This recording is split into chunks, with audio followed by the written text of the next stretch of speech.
Pues bien, el día de hoy vamos a seguir con nuestra predicación, nuestro estudio del Evangelio de Marcos, así que acompáñenme ahí con sus Biblias.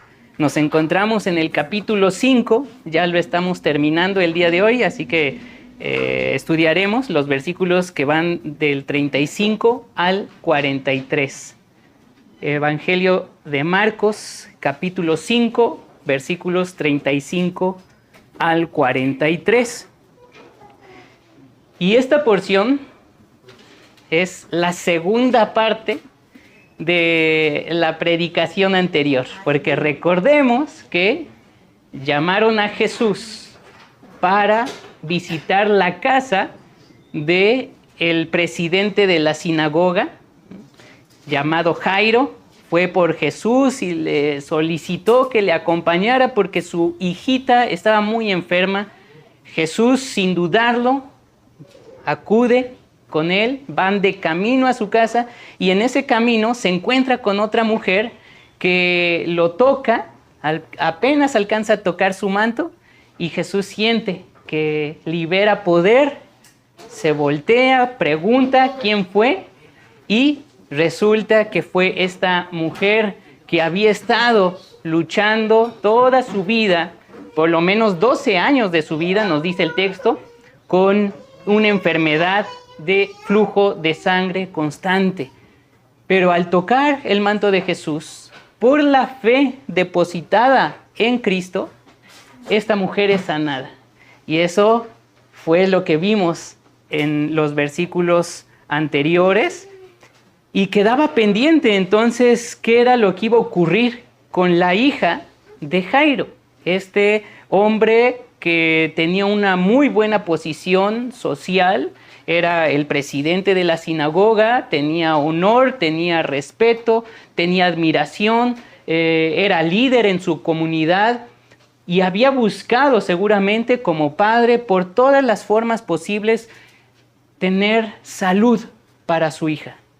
Sin embargo, no había encontrado cómo ayudarle y el último recurso que tenía era acudir a un predicador, a un milagrero, como se le acusaba a Jesús, alguien que dentro del sistema religioso del templo, los sacerdotes e incluso los rabinos, los fariseos y saduceos, tenían como un engañador. Entonces vemos ahí la desesperación de un padre que en su sistema religioso no ha encontrado la forma de darle salud a su pequeña hijita. Y entonces su último recurso es, bueno, este hombre dice que predica el reino de Dios. Quizá él me pueda ayudar. Deja su orgullo, deja su posición de poder, de autoridad, y va a solicitarle a este predicador de Nazaret que sane a su hija.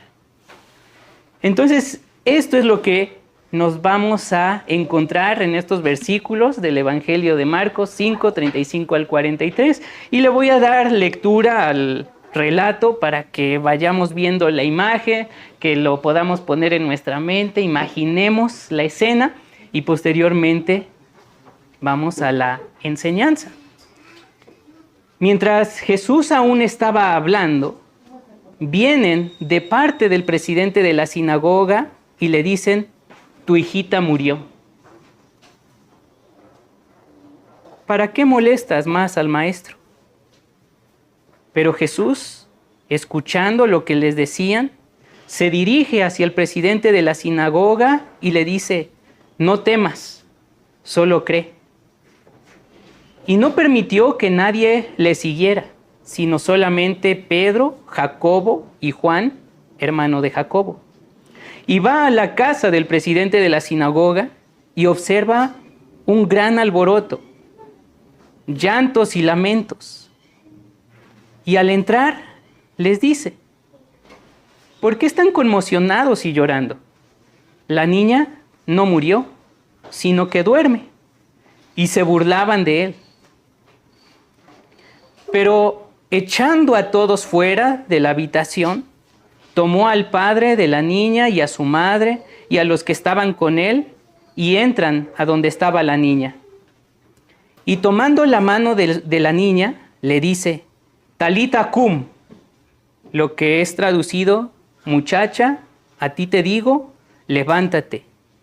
Y enseguida se levantó la muchacha y caminaba, pues tenía 12 años. Y quedaron atónitos con arrobamiento. Y les ordenó mucho que nadie conociera esto. Y les dijo, denle de comer.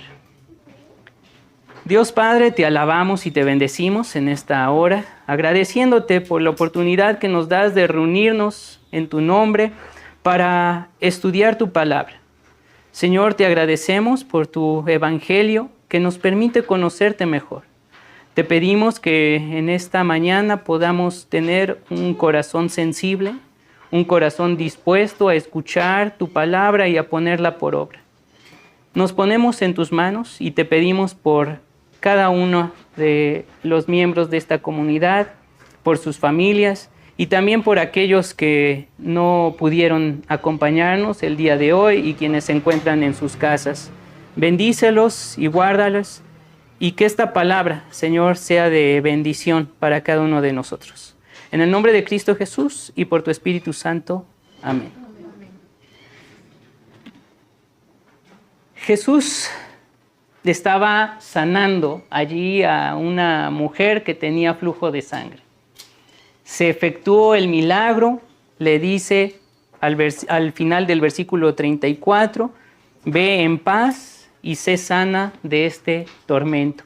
Y mientras él está hablando, llegan precisamente los mensajeros, o podríamos considerar quizá familiares de este archisinagogo, o como se traduce, presidente de la sinagoga, y le dicen, tu hijita murió.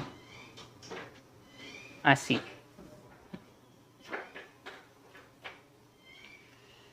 Una noticia tremenda. ¿Qué reacción habría tenido este presidente de la sinagoga? ¿Cómo se habría sentido al escuchar esas duras palabras? Se pone triste. Tu hijita murió.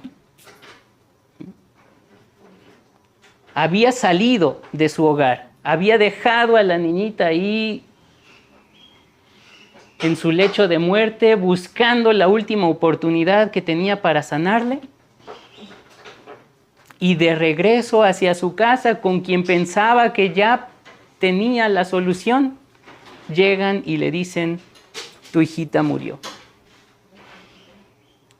¿Cómo reaccionamos nosotros ante las malas noticias? Cuando escuchamos un diagnóstico terrible, tremendo, que atenta contra la vida de un familiar querido o de uno mismo. ¿Cómo reaccionamos ante esas noticias? ¿Cómo se habría sentido este padre de aquella pequeña?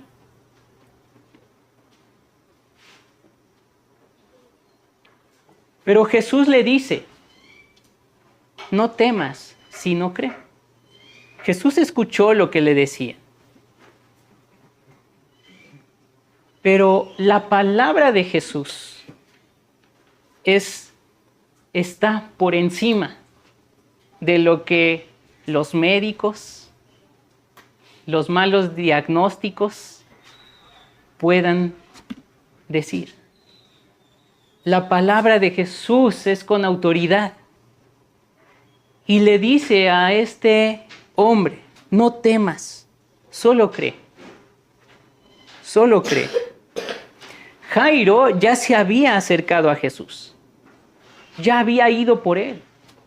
Pero tal vez él iba hacia Jesús, como les decía hace un momento, como si fuera hacia un milagrero. Alguien que podría hacer el milagro, efectuar la sanidad. Había escuchado mucho, la fama de Jesús se había extendido. Por eso gente de Capernaum, que es donde se ubica este relato, había estado acudiendo con él para llevar enfermos, llevarle personas demonizadas, que los sanara, que los restaurara. Pero quizá no habría puesto aún su fe en Jesús. Y esto también nos lleva a considerar cómo es que nos acercamos a Jesús. ¿Qué idea tenemos de Jesús? Puede ser una idea positiva, como en este caso. Él puede sanar. Pero ¿será eso lo único que Jesús desea de nosotros? No temas, sino cree. Tal vez este retraso que habían tenido por el tiempo que le dedicó a la mujer con el flujo de sangre impidió que llegara a tiempo. Surge la duda, surge la angustia, el dolor, la tristeza. Y en medio de ello, en medio de esas malas noticias, en medio de esa incertidumbre interior, Jairo debe creer en Jesús. Solo cree. Debe de creer decididamente, plenamente. Es decir, poner su confianza total en Jesús.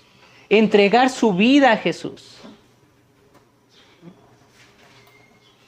Una fe que salva.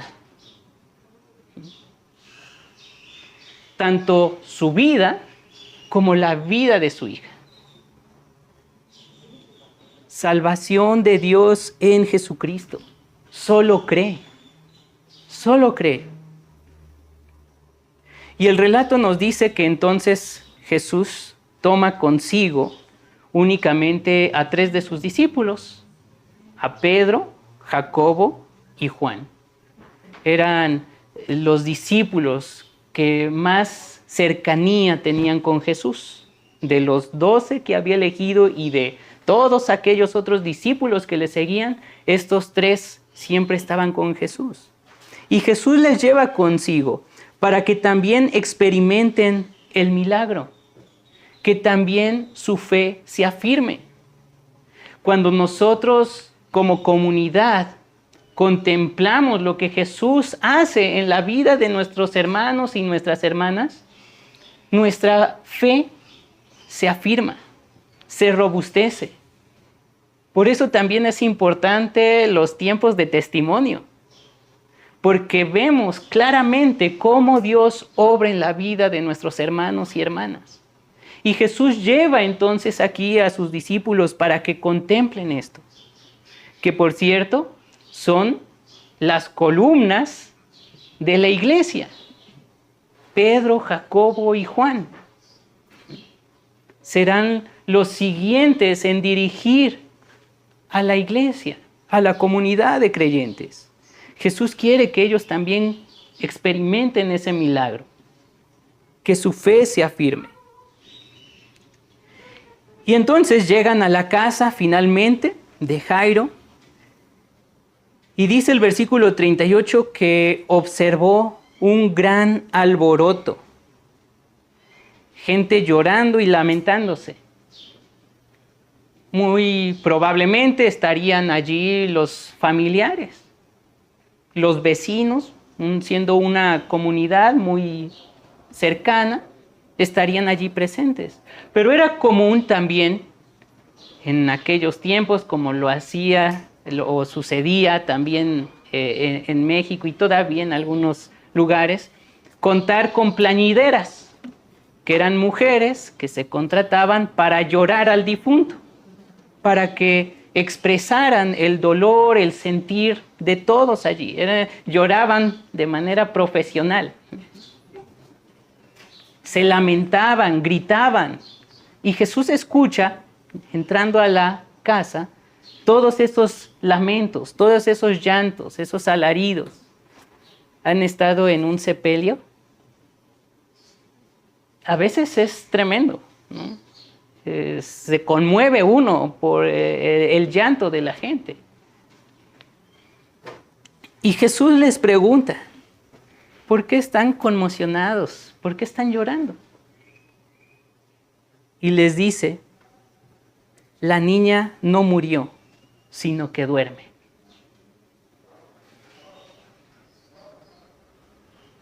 Ciertamente, todos allí sabían cuando una persona moría. Habían quizá estado presentes en el último aliento de la niña. Es evidente, no hay confusión. Yo tengo muy marcado los últimos momentos de mi padre. Estuve ahí en la casa junto con mi mamá, después de una larga enfermedad, una lucha contra el cáncer, medicamentos, cirugías, un periodo quizá de 6 meses muy agotador para todos, y estar presente allí en su último respiro. Es evidente, se sabe cuando una persona fallece. Pero Jesús les dice, no murió, sino que está dormida. Duerme. Y ese término es evocador, porque si una persona duerme, significa que ha de levantarse, ha de despertar. La muerte no es lo último. Hay esperanza en esas palabras de Jesús. Está dormida y la voy a levantar. De hecho, el término que se utiliza en el texto griego para levantar es egeiro y se traduce también como resucitar. Levantar y resucitar son sinónimos. Levantar de un sueño, de ese estado en el que se encontraba la pequeña niña dormida. Pero nos dice el texto que quienes estaban allí se burlaban de Jesús. Entonces el llanto, entonces los gritos, los lamentos no eran sinceros. Porque ¿cómo pueden pasar de un lamento a de pronto estarse burlando? Quizás si fuera genuino, estarían como, ¿cómo dices eso? ¿No? Pero no burlándose.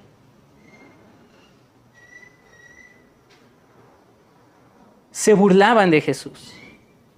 Rechazaban su palabra. Y lo que hace Jesús es que los saca a todos. Ustedes no tienen nada que hacer aquí, ni les importa la niña. Si les importara la niña, si les importara la familia, no se estarían burlando. Y los echa fuera, porque no creen en Jesús. Quienes no creen en Jesús no pueden ver el milagro. Quienes no creen en Jesús no pueden ver su obra. No le entienden. Por eso, aunque levante muertos, la gente no cree. No lo entienden, no lo pueden ver. Y Jesús lo saca entonces. Si no creen, no puedes ver el milagro. Si no crees, no puedes ver la obra de Dios. Y se queda solamente, dice, con el padre de la niña y su madre. Hasta aquí nos presenta el relato a la madre de la niña. No se había mencionado anteriormente. Quizá cuando Jairo acudió a Jesús, la madre estaba ahí con la niña, ¿no? Ve tú, yo me quedo aquí con ella. Las mamás que siempre quieren tener el cuidado de sus pequeñitos, podemos considerar a ella. Y pensemos todo lo que ella habría experimentado, ¿no? En el tiempo en el que su esposo sale a buscar ayuda. Ay, ojalá que se apure, ojalá que Jesús sí le haga caso, ojalá que sí puedan venir. y estar preocupada, ¿qué horas son, no?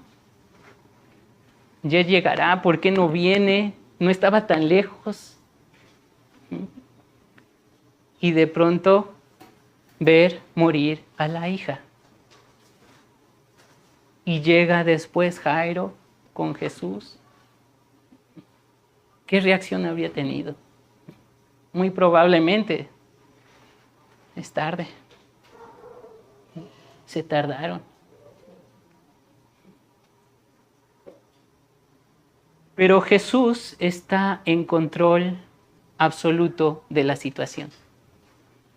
Jesús no se demora. Y es entender el tiempo de Jesús. Entender el tiempo de la obra de Dios en nuestras vidas. No siempre es como queremos, ni cuando queremos. ¿Por qué me pasa esto a mí? ¿Por qué Dios no obra en este momento? No, Él obra. Él obra. Pero no cuando nosotros queremos o como queremos. Y Jesús entonces toma al padre y a la madre de la niña, pero también dice a los que estaban con él. ¿Quiénes estaban con él? Pedro, Jacobo y Juan. Ahora imaginemos esto. Está por un lado la niña, la hija. Está el padre y está la madre. Y están estos tres discípulos. La imagen que nos presenta eso es el de una familia. Estos discípulos no solamente están allí como testigos de lo que va a ser Jesús, sino están en ese ambiente de lo familiar. Es decir, los discípulos de Jesús se han convertido en hermanos de esta pequeña niña que ha fallecido. Y Jesús lleva entonces a una familia y les conduce al interior de la habitación donde se encontraba la niña. Nos presenta allí en esa intimidad de una casa lo que ha de ser la iglesia casa, la iglesia como familia de Dios.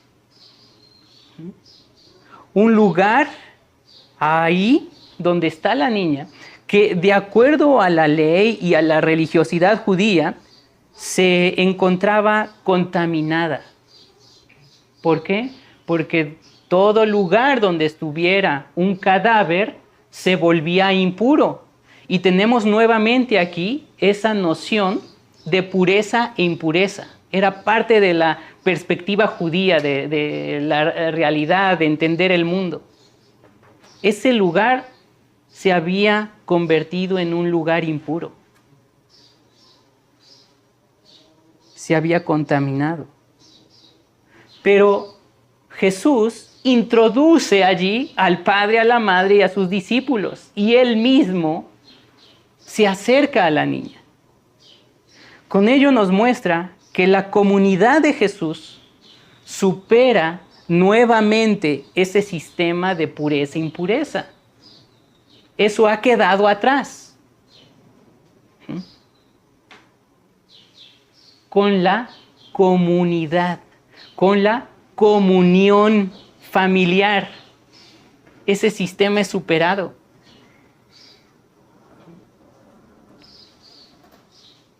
Aún más, Jesús toca a la niña, toca el cadáver de la niña. La perspectiva que se tenía era que si una persona tocaba un cadáver, se contaminaba, se volvía impuro. Tenía que pasar ahora por un ritual de lavamiento, de purificación, para poder continuar con su vida. Pero a Jesús no le importa eso. Desde la perspectiva de Jesús no hay esa distinción de pureza e impureza. Él ve la necesidad de las personas. Y esto debe de cambiar también nuestra manera en la que entendemos a la gente y la vemos. Oh, no, yo no me junto con ellos porque no, me voy a contaminar si me junto con ellos. Sistema pureza, impureza. A veces se insta mucho en las comunidades eclesiales a no tener amistades fuera del mismo grupo.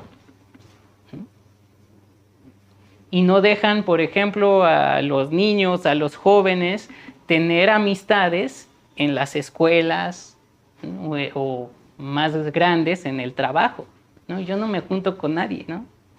Yo no tengo amigos en la universidad, en el trabajo, porque, uy, no, me contaminan, ¿no? Pero Jesús nos muestra que ese sistema, pureza e impureza, que practicaba el pueblo judío, ha sido superado. Y nos insta entonces a entender la nueva comunidad de fe como una familia que debe de superar esas distinciones de pureza e impureza. Jesús no se contamina, Jesús no se vuelve impuro, al contrario, comunica su vida al cuerpecito de esta niña. Cuando nosotros podemos desarrollar amistades aún fuera de la comunidad eclesial, transferimos vida, ánimo, aliento, una perspectiva diferente de entender la realidad. Podemos ser factores de esperanza, de ánimo, de aliento. Y Jesús toma de la mano a la niña para levantarla y le dice, Talita cum.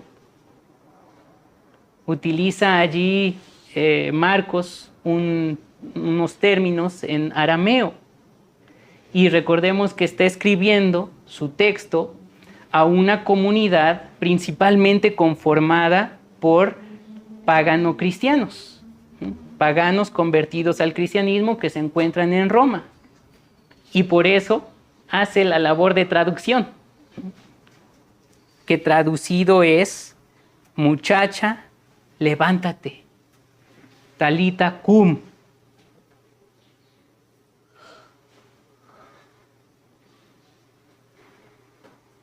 Y dice, enseguida se levantó la muchacha y caminaba, pues tenía 12 años. Aquí nos dice la edad de esta niña. Cuando Jairo se acerca a Jesús, le dice, mi hijita está enferma. Cuando va, habla de la niña. Y aquí se refiere con este término, Talitha, en arameo, o coración, en griego, como muchacha.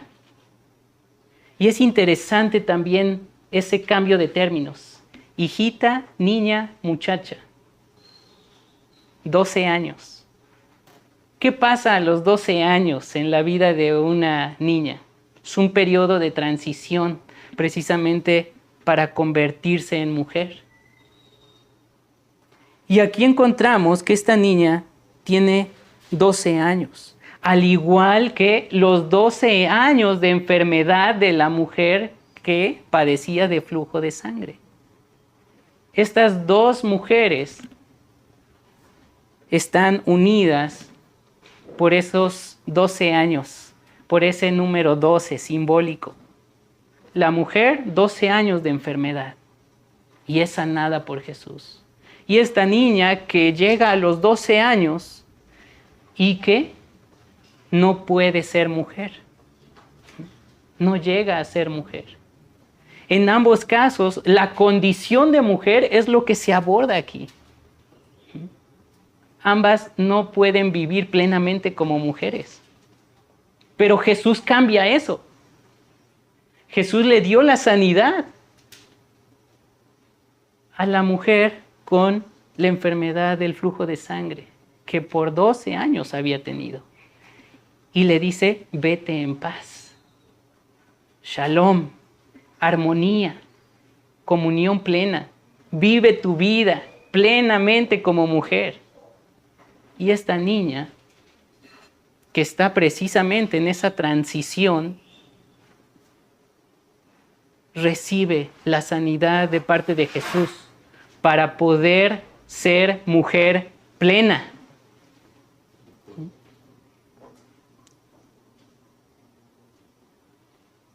Les concede Jesús a ambas salud y vida. Estas dos mujeres pueden ser plenas, vivir su plenitud de mujer. En ese sentido, recordemos que está en el ámbito de lo familiar. Papá, mamá, hermanos. Pero es una comunidad eclesial ya. ¿Qué nos insta esto? Propiciar que las mujeres crezcan, se desarrollen y vivan en plenitud. Y cuando nosotros vemos los sistemas eclesiales actuales, nos lleva a cuestionar qué ha pasado con esto. Donde se tienen a veces prácticas, eres mujer, no, tú no puedes participar en esto. No puedes dirigir, no puedes enseñar, tú a lo tuyo. En medio de ese sistema patriarcal, que era precisamente el que se tenía en el tiempo de Jesús, o en el sistema machista que tenemos en México. Pero Jesús busca precisamente que esa nueva comunidad que Él está formando entienda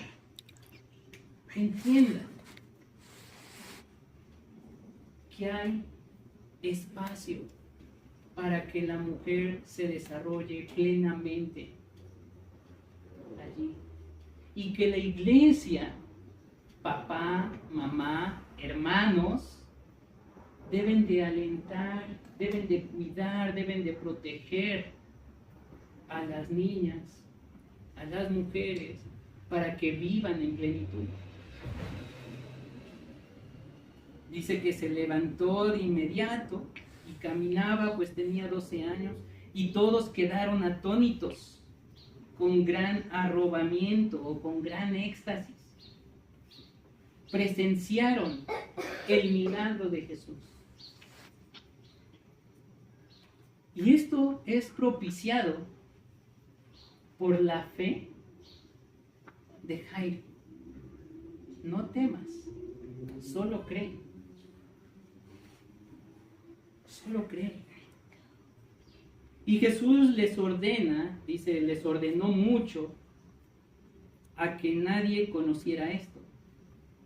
Nuevamente tenemos aquí un tema del Evangelio de Marcos, el secreto mesiánico. De manera constante, a lo largo de estos primeros capítulos, Jesús una y otra vez insta a las personas que ha sanado, que ha liberado de la posesión demoníaca, que no diga nada a nadie. Porque la idea de Mesías que tenía la mayoría era de un revolucionario, alguien que llegaría a derrocar al imperio, o de un milagrero. Jesús no quiere que le busquen por esas ideas distorsionadas acerca de sí mismo. Por eso les dice que les ordena, mejor dicho, que nadie sepa de esto. Y termina el relato señalando las últimas palabras de Jesús ahí en esa casa. A todos los que están ahí, papá, mamá, hermanos, denle de comer.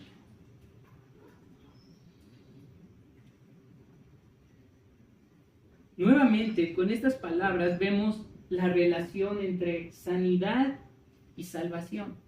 salvación, sanidad. La obra de Jesucristo es integral.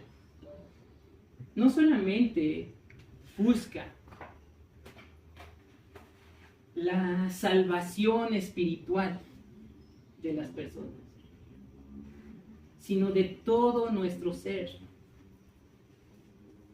Ha hecho el milagro de levantar de entre la muerte a esta niña mujer.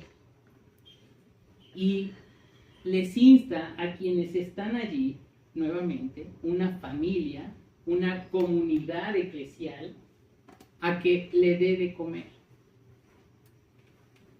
La iglesia ha de velar por la integridad de la gente. A veces estas campañas evangelísticas,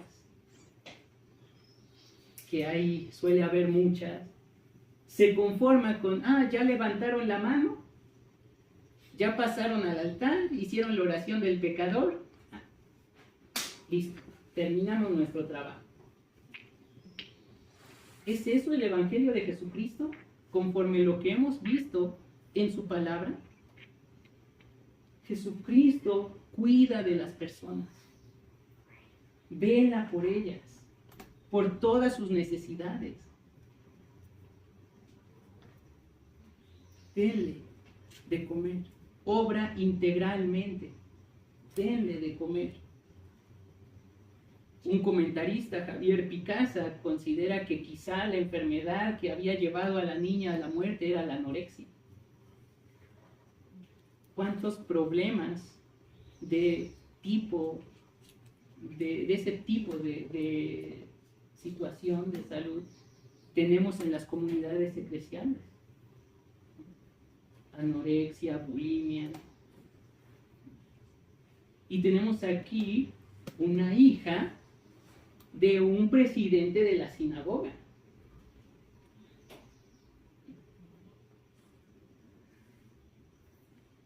Problemas de salud, en este caso, si fuera así, anorexia, relacionados con un problema psicológico, una dificultad en entender la realidad, una distorsión de la realidad. No obstante, Jesús la sana. Y aquí también encontramos una distinción clara entre lo que a veces llega a confundirse en ciertas iglesias. La cuestión de los problemas demoníacos y los problemas de salud. Muchas iglesias tienen la idea de que todo es obra del demonio. Pero vemos bien claro en los evangelios y en este de Marcos que hemos estado estudiando, que hay problemas efectivamente originados por demonios. Y Jesús expulsa y libera a las personas de esa opresión. Pero las personas que están enfermas les da la sanidad. Y tenemos que ser también sabios para distinguir y no ver demonios por todos lados. Este era un problema de salud que tenía la niña. Y en ese sentido también la iglesia debe de velar por la integridad psicológica, anímica de sus miembros. Sobre todo en ese periodo de transición. Jóvenes, señoritas, que están creciendo, que están entendiendo cuál es su identidad y que se enfrentan a diferentes situaciones. Muchas veces las iglesias las ignoran. Pero Jesús le dice a esta comunidad, denle de comer. A esta niña, denle de comer. Un cuidado integral.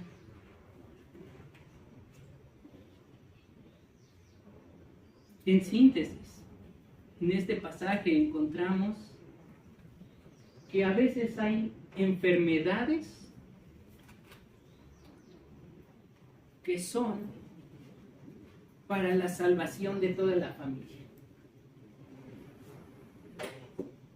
Y es parte de la paradoja de la vida cristiana.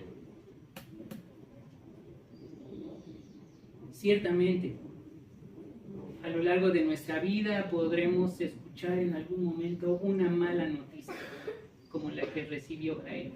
Podemos experimentar el sufrimiento, la angustia de tener un ser querido.